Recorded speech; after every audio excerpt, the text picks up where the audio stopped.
Good morning, dear children. Welcome back to English class. Today we can learn the new words from the poem Trains.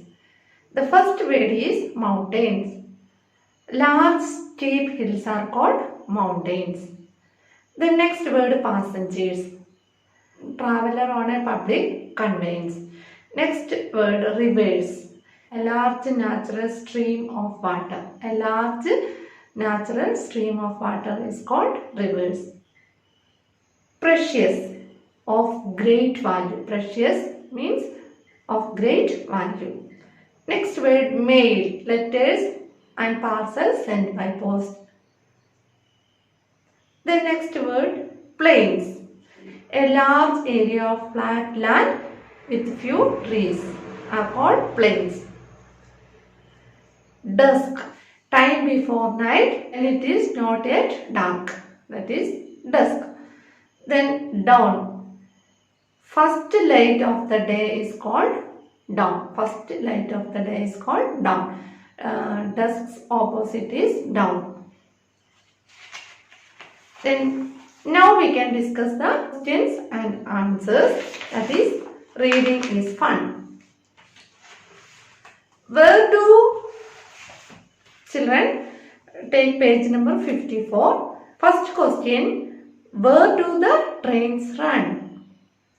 Where do the trains run? Train runs over the mountains, plains and over the rivers.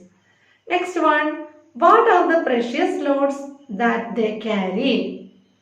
The precious loads the train carry are passengers and parcels or mails. Passengers and mails. When do the trains run?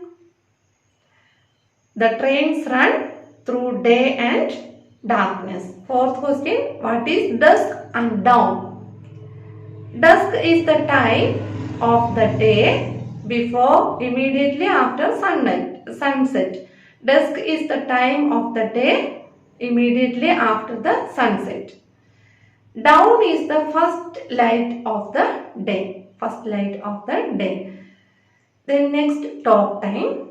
Do you enjoy train rides? Do you enjoy, children? Do you enjoy train rides? Yes, of course. We all like to enjoy the train rides. If you had to travel over a long distance, how would you like to go and why? If we have to travel a long distance, we will depend upon trains or aeroplanes. By train, why? What is the reason? While traveling, we can talk with our friends or relatives, and we can play also. Then next one, third one. If you had to spend the night on a train, what would you need to take with you? If you are traveling overnight, you should take a bed sheet, brush, toothbrush, then soap, then towel. You should carry all these things with you. Then draw and name the things you would need in this suitcase. See, a picture is given here. You should draw the things what you have to take with you while traveling in the train. Okay, children, complete these exercises and send it. Thank you.